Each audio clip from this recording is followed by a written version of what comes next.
یزید جو ہے وہ ظالم و فاسق بادشاہ تھا جس کے دور حکمران میں اہل بیت کا قتل ہوا ہے، واقع حرہ اہل مدینہ صحابہ تابعین کا قتل ہوا ہے اور ان کو لوٹا گیا ہے، اور بیت اللہ پر لشکر کشی کی گئی ہے۔ منکرین حدیث جتنے بھی ہیں وہ سب یزید کے حامی ہیں اور سیدنا حسین اور اہل بیت کے مخالف اور دشمن ہیں۔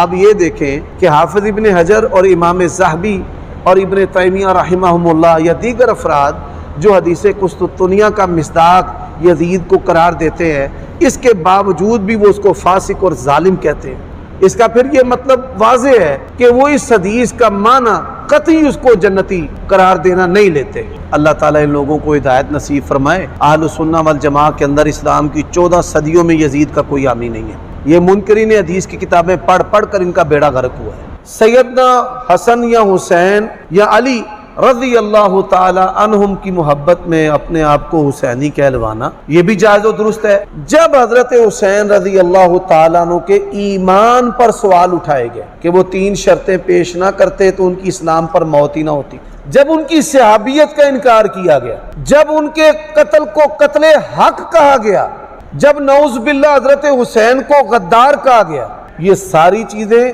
کتابوں میں بھی ہیں اور انٹرنیٹ میڈیا پر بھی ہیں۔ جب ایک عالم زندہ ہے اس سے آپ وضاحت لیں کہ بھائی پھر اس کے بعد فتویٰ لگائیں۔ فتویٰ دینا انتہائی حساس عمل ہے۔ یزید کی محبت نے اور عمر صدیق کی عداوت نے لوگوں کو اندھا کر دیا ہے کہ اس طرح کی غلطیاں کرتے پھرتے ہیں۔ جن لوگوں نے حدیث کے بغض میں یا میرے بغض میں اتفاق کیا ہے نا، چھوٹا ہو بڑا ہو، ہم نے پھر ان کو چھوڑنا نہیں۔ ان کی گستاخیاں اور بے باکیاں جو صحابہ کے بارے میں ہے نا وہ ساری کھول کر باہر نکالیں گے۔ جب ہم نکال کر دکھائیں گے نا ان کے پیٹوں میں سے حضرت علی کی گستاخیاں، تو پھر کیا حالات ہوں گے؟ ان کے ذمہ دار یہ لوگ ہیں۔ اب پیسے جمع کرنا، ان پیسوں کو استعمال کرتے ہوئے مولویوں کو استعمال کرنا، یہ ساری چیزیں آپ کے سامنے ہیں۔ یہ 36 افراد کی بات کرتے نا، 3600 بھی اگر جمع ہو جائیں اللہ کی توفیق سے مجھے کوئی پرواہ نہیں۔ اہل حدیث مکتب فکر شرک و بدعت کے کام کو چھوڑ کر یزید کو بچانے میں لگ گیا، اس کے بارے میں آپ کا کیا موقف ہے؟ میں کیا موقف دوں گا؟ یہ تو آپ نے ان سے پوچھنا ہے کہ وہ کیوں لگ گئے ہیں۔ دیکھیں، شیطان نے ڈرل کرتا ہے۔ شیطان کو یہ پتا تھا کہ اہل حدیث کے عقیدے سب سے بہتر ہیں امت میں۔ قرآن جن عقیدوں کی بات کرتا ہے وہ اگر آپ کو صحیح معنی میں کسی مکتب فکر میں نظر آتے ہیں نا، وہ صرف اہل حدیث ہے۔ دیوبند، بریلوی، شیعہ یہ کوسوں دور ہیں ان عقائد اور نظریات سے جو قرآن میں آئے ہیں، خصوصاً عقیدہ توحید کے حوالے سے۔ تو شیطان وہاں تو ان کو مات نہیں دے سکا۔ اب احادیث میں آئے، بخاری مسلم جس کو سب کلیم کرتے ہیں اہل سنت کی کتابیں ہیں، اپنے عقائد اور اعمال کے اعتبار سے اہل حدیث ہی ہیں جو بخاری اور مسلم میں جو کچھ آیا اس کے مطابق چل رہے ہوتے ہیں، باقی تو اپنے بزرگوں کی کتابیں لے کے چل رہے ہوتے ہیں۔ اب شیطان نے کہا کہ ہم ان میں ڈرل کہاں سے کریں، تو ڈرل کرنے کے لیے اسے کوئی جگہ نہیں مل رہی تھی، تو اس نے پھر یہ سافٹ چیز ڈھونڈ لی کہ یزید کے مسئلے میں انہیں الجھا دیتے ہیں اور انہیں کہانی یہ کراتے ہیں کہ ہم یزید کا دفاع اس لیے کر رہے ہیں کہ اگر یزید کا دفاع کریں گے تو ان صحابہ کا دفاع ہوگا جنہوں نے یزید کی بیعت کی، اور حضرت معاویہ کا دفاع ہو جائے گا جنہوں نے یزید کو لگایا۔ لیکن یہ ان کی ایکویشن غلط نکلی، اس لیے کہ لوگ گھاس تو نہیں کھاتے، لوگوں کو نہیں پتا کیا ہوا ہے۔ اور پھر میرا معصومانہ سوال ہے، یزید صحابی ہے، صحابی کا بیٹا ہے نا، اور حضرت حسین صحابی، صرف صحابی نہیں، اہل بیت، صرف اہل بیت نہیں، جنتی نوجوانوں کے سردار، جامع ترمذی میں۔ اب آپ کو یہ خیال نہیں آیا کہ ایک صحابی کی جو گستاخی کر رہا ہے، یا اس کے دور میں وہ صحابی شہید ہو رہا ہے اس کے گورنر عبید اللہ ابن زیاد کے ہاتھوں، اور وہ اس کو کچھ نہیں کہہ رہا، تو یہ تو اب مسئلہ ایک تابعی اور صحابی کے درمیان ہو گیا۔ اب تم صحابی حسین ابن علی کے ساتھ کیوں نہیں کھڑے ہوتے ہو؟ صرف اس لیے کہ شیعہ ان کو کوٹ کرتے۔ تو صحابی والا بھی ان کا ڈھکوسلا تھا۔ اگر یہ صحابہ کے ساتھ مخلص ہوتے نا تو حضرت حسین صحابی نہیں ہے۔ اور یہی بنیاد بنائی ہے عمر صدیق صاحب نے، جو اہل حدیث میں ایک مرد مجاہد پیدا ہوئے ہیں، انہوں نے اسی پوائنٹ کو اٹھایا کہ یار تم صحابہ کرتے ہو تو یزید کے مقابلے میں تو صحابی ہے نا۔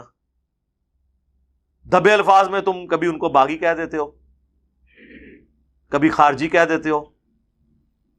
باغی اس ٹرم میں اگر کوئی کہتا ہے پولیٹیکلی تو وہ اس کے لیے بہتر لفظ ہے ویسے قیام، لیکن وہ قیام کے معنوں میں باغی نہیں کہتے، ان معنوں میں کہ تو ہم ان کے ساتھ ہوں کہ ظاہر ہے کہ اس کی تو حکومت اسٹیبلش ہی نہیں ہوئی تھی، یزید ابن معاویہ کی. پھر وہ سینکڑوں ہزاروں صحابہ جو حضرت معاویہ کے مخالفین تھے یزید کو حکمران بنانے کے اعتبار سے، اور ان کے دور میں ہونے والے خلاف شرع کاموں میں پھر حضرت علی کے ساتھ جو کچھ انہوں نے کیا، اور پھر یہ صلح حسن کے پیچھے جا کے چھپ جاتے ہیں. صلح حسن کس طرح ہوئی ہے میرے بھائی؟ حضرت حسن نے مجبور ہو کے صلح کی ہے امت کو خون ریزی سے بچانے کے لیے. لوگ کہتے ہیں وہ صلح پسند تھے. اچھا وہ صلح پسند تھے تو جنگ جمل، صفین، نہروان تو وہ لڑتے رہے حضرت علی کے ساتھ. وہ تو ان کے جب سرداروں نے غداری کی حضرت حسن کے ساتھ، وہ بخاری میں میں نے کربلا ریسرچ پیپر میں ڈالا ہے، اور حضرت معاویہ سے انہوں نے مال پانی لے کے حضرت حسن کے قتل کا منصوبہ بنا لیا. پھر حضرت حسن کو پتہ چل گیا کہ یہ میرے فوجی تو میرے ساتھ بھی غداری کریں گے، اور اگر جنگ کے بعد معاویہ جیت گیا تو لوگ یہ سمجھیں گے کہ اللہ کی نصرت اس کے ساتھ آ گئی ہے، تو بہتر یہ ہے کہ میں اس کو کمپرومائز کرتا ہوں. اور انہوں نے صلح کر لی. وہ صلح حسن تھی، اور صلح ہمیشہ شرائط کے اوپر ہوتی ہے. کیونکہ حضرت حسن نے اپنی پوسٹ چھوڑی تھی تو چند شرائط کے اوپر وہ میں نے اس میں ڈالی ہیں، جس میں صرف ایک شرط پہ عمل ہوا ہے، جو مال غنیمت میں اللہ نے حصہ مقرر کیا تھا مال فے والا، وہ ملتا تھا اہل البیت کو. باقی حضرت علی کی توہین اسی طرح جاری تھی. تو یہ صلح حسن کے پیچھے نہ چھپا کریں. صلح حسن منسوخ ہو گئی اسی دن جس دن حضرت معاویہ نے اس کی شرائط توڑ دی اور مرتے ہوئے اپنے بیٹے کو خلیفہ بنایا، جبکہ بات ہوئی تھی کہ امت کو شورا کے اوپر چھوڑیں گے. اور اگر کوئی کہتا ہے نا کہ ہم اس کو نہیں مانتے، تو حضرت حسین پھر یزید ابن معاویہ کے خلاف کیوں کھڑے ہوئے؟ حضرت حسین کا کھڑا ہونا اور کربلا کا ہونا یہ صلح حسن کی منسوخی ہے. آج کی ڈیٹ میں صلح حسن منسوخ ہو چکی ہے. یہ دھوکہ دینا بند کریں. ہمیں تو خیر اس زمانے میں بھی پتا تھا، یہ تو حضرت حسن کی شرافت تھی. حضرت حسن کو پتا تھا یہ پارٹی کون سی ہے.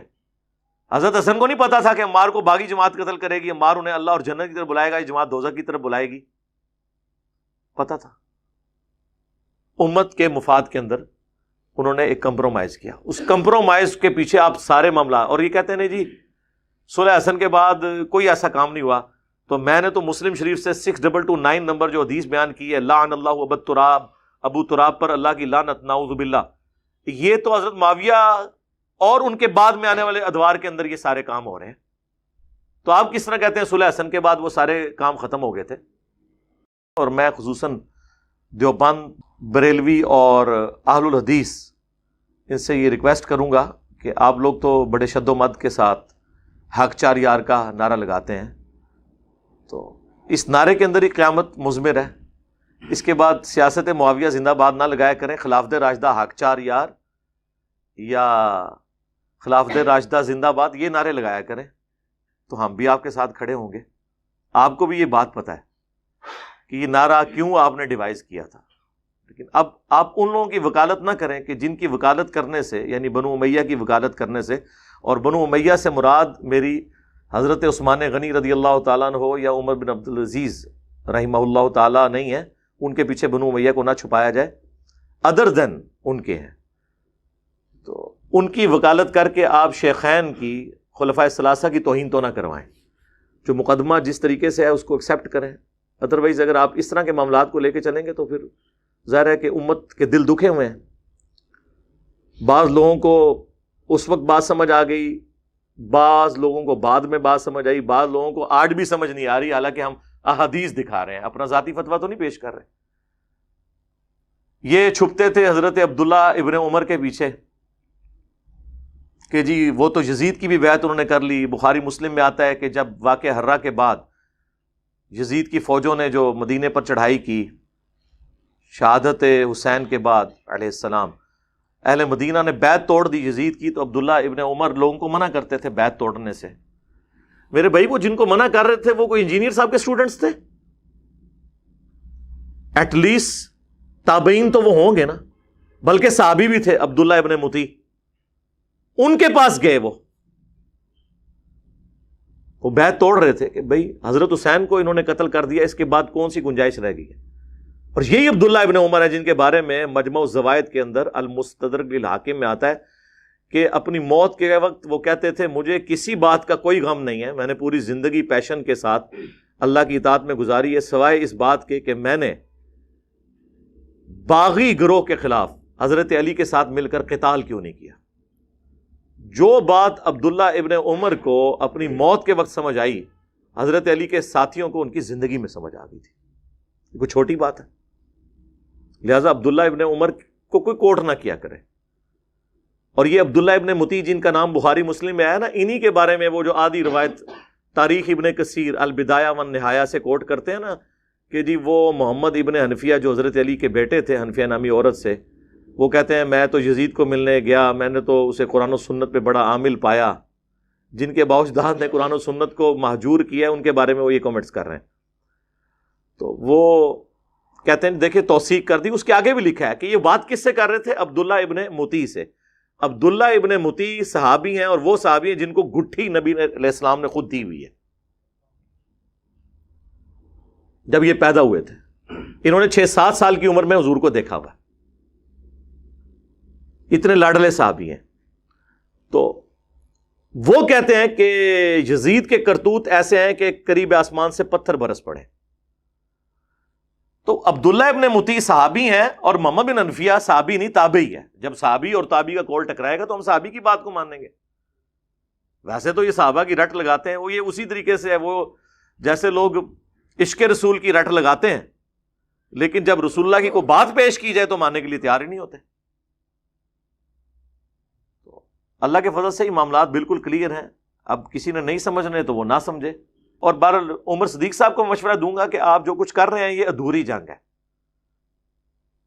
آپ لا الہ پہ پہنچے ہیں، الا اللہ کہنا ابھی باقی ہے. یعنی میں صرف اگزامپل کے طور پہ کہہ رہا ہوں کہ ابھی آپ نے یزید کو کنڈیم کیا ہے، لیکن اصل مسئلہ پیچھے سے خراب ہے. اور میں آپ کو بتاؤں ان کو یہ بھی پتا ہے کہ پیچھے سے خراب ہے، صرف وہ بیان نہیں کرتے. ہمارے پاس فرسٹ ہینڈ نالج ہے ان کی طرف سے نہیں.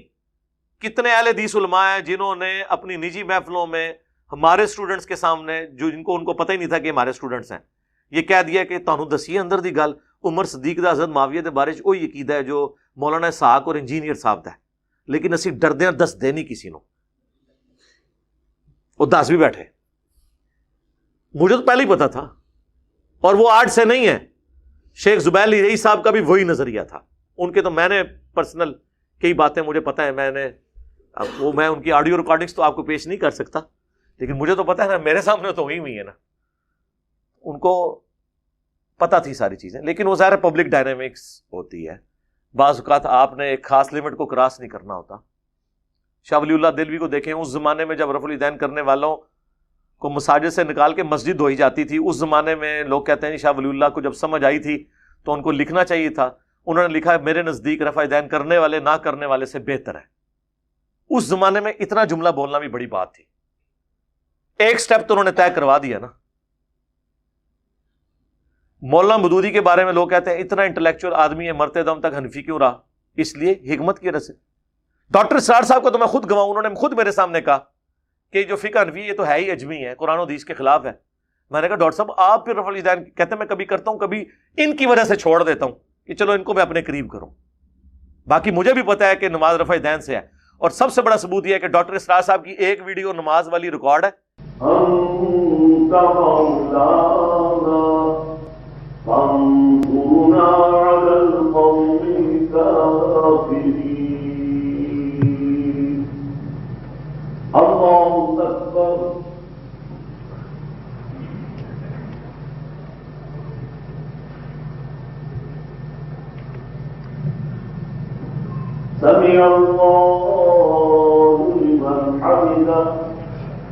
وہ نماز سائیڈ سے کیمرے سے ریکارڈ ہوئی ہے، یوٹیوب پہ رکھی ہے، رفع الیدین کے ساتھ ہے. آمین بھی اونچی. آج بھی ان کی مسجد میں چلے جائیں اونچی آمین ہوتی ہے. آدھے سے زیادہ لوگ رفع الیدین سے نماز پڑھ رہے ہوتے ہیں، لیکن انہوں نے ہارڈ سٹانس نہیں لیا، ایک سٹیپ طے کروایا. یہ سارے سٹیپ لوگوں نے جو چھوڑے ہوئے تھے نا، میرے لیے چھوڑے ہوئے تھے. ہاں جی، میں نے آ کے یار کہا کہ ٹھیک ہے یار نکلو بس ٹھیک ہے. دیکھیں ہر ٹائم کا ہر ایکٹیویٹی کا، ہر کام کا ایک وقت ہوتا ہے. جب وہ وقت آتا ہے نا، اس وقت ہی اس کام کا ذرا یعنی فائدہ اسی وقت ہوتا ہے. حالات و واقعات جب اس کے اجازت دے رہے ہو. اس زمانے میں یہ چیزیں اجازت نہیں دیتی تھی، اس لیے میں ان کے بارے میں نیگیٹو انٹینشن نہیں رکھتا.